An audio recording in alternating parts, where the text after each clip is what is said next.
Hi hello అందరికీ నమస్కారం. Welcome to our channel ప్రియమైన రాక్షసి ఎపిసోడ్ 2. ఇంతలో ఒక లారీ వేగంగా అభి వైపు దూసుకొస్తోంది. అభి దాన్ని చూసినా సరే ఏం పట్టనట్టు అక్కడే ఉన్నాడు. ఆ లారీకి ఎదురుగ్గా వెళ్ళాడు. అభి ప్రేమించిన అమ్మాయి ఎందుకు నిన్ను వద్దు అనుకుందో తెలీదు. ఎందుకు కావాలి అని చెప్పి ఇప్పుడు ఎందుకు వద్దు అంటుందో తెలీదు. ఈ నరకంలో బ్రతికే బదులు, ఈ మెంటల్ ప్రెజర్ని తట్టుకునే బదులు చనిపోయి పైన ఉన్న లోకానికి వెళ్ళిపోవడం ఉత్తమం. భయపడకు అభి, నువ్వు వెళ్ళగలవు అంటూ తనలో తాను మాట్లాడుకుంటూ లారీకి ఎదురుగ్గా వెళ్ళాడు. లారీ కూడా అంతే వేగంతో వచ్చి అభిని గుద్దేలా వస్తోంది. అభి అంటూ అరుస్తూ నిద్రలేస్తుంది శ్వేత. తనని తను మరచి కళ్ళల్లో నీళ్లు, శరీరమంతా చెమట. తన మనసులో అభికి ఏమైందో అనే అలజడి. వెంటనే అభి మొబైల్కి కాల్ చేస్తుంది. అభి మొబైల్ స్విచ్ ఆఫ్ చేసి ఉంది. శ్వేత దేవుని ముందుకు వెళ్ళి చేతులు జోడించి అభికి ఏం కాకుండా చూడు స్వామి అని కోరుకుంటుంది. చేసిందంతా చేసి ఇప్పుడు దేవునికి ఏం మొక్కుకుంటున్నావు అన్న మాట విని వెనక్కి చూస్తుంది. పద్మ, చెప్పు శ్వేత, చేసిందంతా చేసి ఇప్పుడేం మొక్కుకుంటున్నావు? ఆ అభి ప్రశాంతంగా ఉండకూడదు, నాశనం అయిపోవాలి అనా? ఎందుకే ఇలా తన జీవితంతో ఆడుకుంటున్నావు? మొదటిసారి నా దగ్గరకు వచ్చి అమ్మా, నేను ఒక అబ్బాయిని ఇష్టపడుతున్నా, మంచి అబ్బాయే అని ఎంత ఆనందంగా చెప్పావు. ఇప్పుడేమైంది నీకు? అడిగిన దానికి సమాధానం చెప్పకుండా తన గదికి వెళ్ళి తలుపులు వేసుకుంది. పద్మగారు మనసులో, ఇలా మౌనంగా ఉండడం వల్ల ఏం లాభం అమ్మా?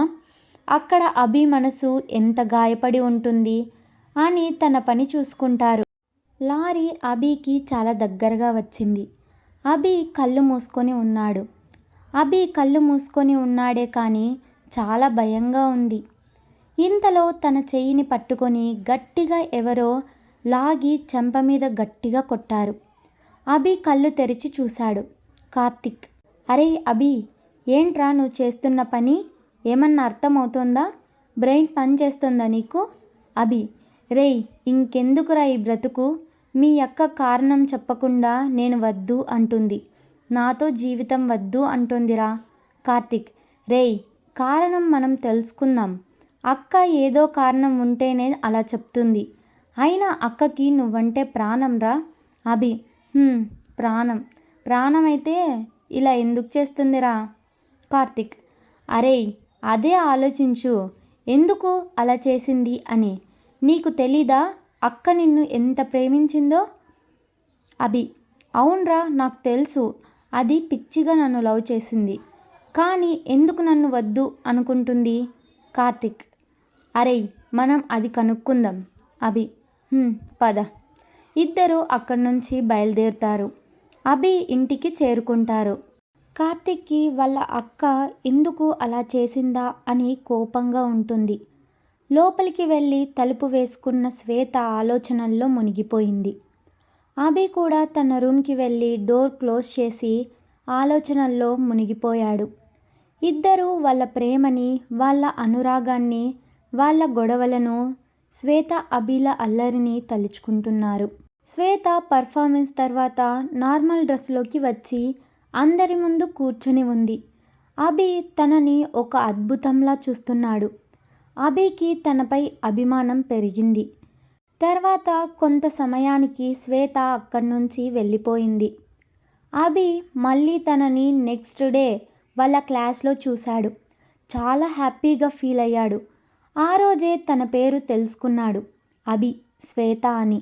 వావ్, చాలా బాగుంది అని అనుకున్నాడు. తనలో తానే నవ్వుకున్నాడు. కురేష్, అరే రవి, అభిని అర్జెంటుగా మెంటల్ హాస్పిటల్లో జాయిన్ చెయ్యాలరా. రవి, అదేంట్రా అలా అంటున్నావు? రేయ్ చూడరా వాడిలో వాడు ఎలా నవ్వుకుంటున్నాడో. రవి, అవునరా. అభి, రేయ్ ఆపండిరా, నేనెందుకు నవ్వుకుంటున్నానో నాకు తెలుసు, నోరు మూసుకొని ఉండండి ఇంకా. రవి, సరేలే, మా సిస్టర్ బర్త్డే ఉంది, రేపు ఇంటికొచ్చేయ్, ఫుల్గా ఎంజాయ్ చేద్దాం. అభి: రేయ్, మన క్లాస్లో అందరినీ పిలిచావా? రవి: లేదురా, మనం జాయిన్ అయ్యింది మొన్ననేగా, పరిచయం ఉన్న వాళ్ళకే చెప్పా. అభి: అవునా? రవి: ఏంట్రా అలా అయిపోయావు? అభి: ఏం లేదులే అంటూ శ్వేత వైపుకు చూశాడు. శ్వేత ఒక అబ్బాయితో మాట్లాడడం చూశాడు. ఆ అబ్బాయి వెనక్కి తిరిగి ఉండడం వల్ల సరిగ్గా కనిపించలేదు. అభి: అరేయ్, ఆ కాళికతో మాట్లాడుతున్న అబ్బాయి ఎవర్రా? కురేష్: అరేయ్, ఒక 2 days కనిపించకపోతే మనుషులనే మర్చిపోతావేంట్రా? రవి: వాడు మన కార్తిక్. ఇంకో విషయం, ఆ అమ్మాయి పేరు కాళిక కాదు, శ్వేత. అభి: అది తెలుసులేరా, కానీ వాడితో ఏంటి అంత క్లోజ్గా మాట్లాడుతుంది? కొంపదీసి? కురేష్: అరేయ్, కళ్ళు పోతాయిరా. రవి: అరే అభి, ఏంట్రా ఇలా తయారయ్యావు?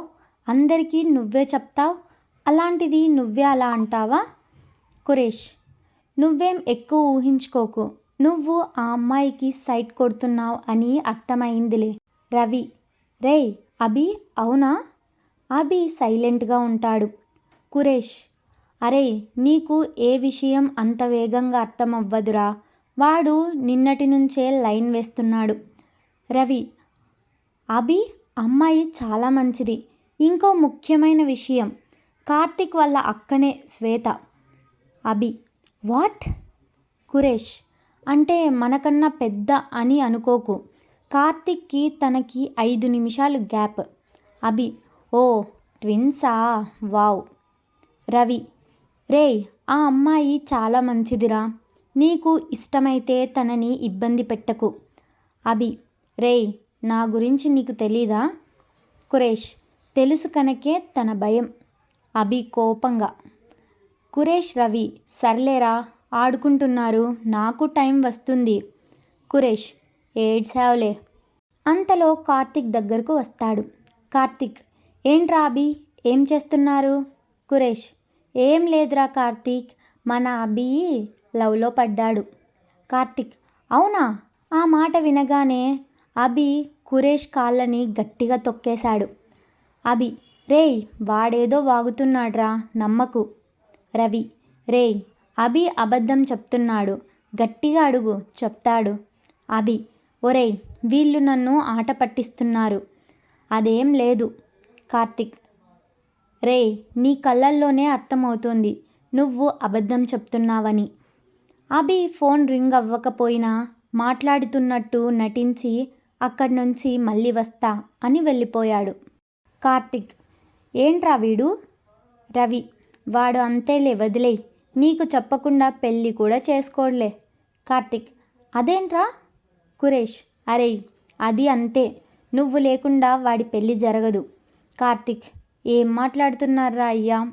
రవి: ఏం లేదు కానీ మీ కాళికాదేవిని పరిచయం చేయవా? కురేష్: అవునరా, ఎవరు తెలీదు కదా ఇక్కడ, మన బ్యాచ్లో జాయిన్ చేసుకుందాం. కార్తిక్: పరిచయం చేస్తా కానీ. కురేష్: కానీ ఏంట్రా, నువ్వు పిలు. కార్తిక్: అరే చేస్తా, నువ్వన్నట్టు నిజంగా కాళికనే అది. రవి: అరే, మీ అక్కని చూస్తే అలా అనిపించట్లేదే. కురేష్: అవునరా, చాలా అమాయకంగా కనిపిస్తుంది. వీళ్ళ మాటలన్నీ దూరం నుంచి అభి వింటూ ఉన్నాడు. కార్తిక్: ఏమైనా తేడా వచ్చిందనుకో, దాన్ని మీరు భరించలేరు. కురేష్: రేయ్, పరిచయం చేస్తావా లేదా? కార్తిక్: మీ కర్మ. ఇంతలో శ్వేత దగ్గరకు వస్తుంది. శ్వేత: శ్వేత ఏంట్రా, శ్వేత అక్క అని పిలవలేవా అంటూ తిడుతూ ఉంటుంది. కార్తిక్: ఓ ఆపు, ఇంట్లో అలానే పిలవాలి, ఇప్పుడు కూడా అలానే పిలవాలా? అయినా ఒక 5 minutes గ్యాప్కి అలా పిలవాలా? శ్వేత: ఏడ్చావులే. శ్వేత వీళ్ళతో మాట్లాడడం చూసి అభి అక్కడికి వస్తాడు. రవి, కురేష్ నవ్వుకుంటారు. శ్వేత: ఎందుకు పిలిచావు చెప్పు ముందు. కార్తిక్: వీళ్ళు అని ఏదో అనబోతుండగా శ్వేత మధ్యలో మాట్లాడుతుంది. శ్వేత: హా, వీళ్ళు నాకు తెలుసుగా అని అంటే కార్తిక్, అభి, రవి ఆశ్చర్యంగా చూస్తున్నారు. శ్వేత: ఏంట్రా అలా చూస్తున్నారు, మనమంతా ఒకే బ్యాచ్ కదా, ఒకరి గురించి ఒకరికి తెలియదా చెప్పండి? ముగ్గురు నోళ్ళు వెళ్ళబెట్టి చూస్తున్నారు. శ్వేత అభి భుజంపై చెయ్యి వేసి, శ్వేత, ఏరా అభి, ఏంటి ప్లాన్స్ ఈరోజు? అభి షాక్లో ఉండి అలానే చూస్తున్నాడు. కార్తిక్, రేయ్, నేను చెప్పా కదా ఇది మామూలుది కాదు అని. శ్వేత, ఏంటి కురేష్, ఏం మాట్లాడట్లేదు? రవి, నువ్వు కూడా సైలెంట్గా ఉన్నావు. అభి అయితే కన్ఫ్యూజన్లో ఉన్నట్టున్నాడుగా. అభి, అదేం లేదు శ్వేత, మా గురించి మీకెలా అని. శ్వేత, ఏంటి అభి, రెస్పెక్టా? నా దగ్గర అది పనికిరాదు. నువ్వు రెస్పెక్ట్ ఇచ్చినా నేను మాత్రం ఇవ్వనురా. అభి, రానా? శ్వేత, రావద్దు, నేనే వస్తా రోజు కాలేజ్కి. కార్తిక్, చావండి ఇంకా. శ్వేత, నువ్వు ఆగరా. అభి, శ్వేత, నీ సింపుల్ థింకింగ్ నాకు నచ్చింది. ఇలానే ఉండాలి అమ్మాయిలు. శ్వేత, ఏంటి కాంప్లిమెంట్కి పడిపోతారు అని అనుకున్నావా? కురేష్, రవి, అభి ఆ మాట విని కొంచెం భయపడతారు. Subscribe to our channel. Thanks for watching.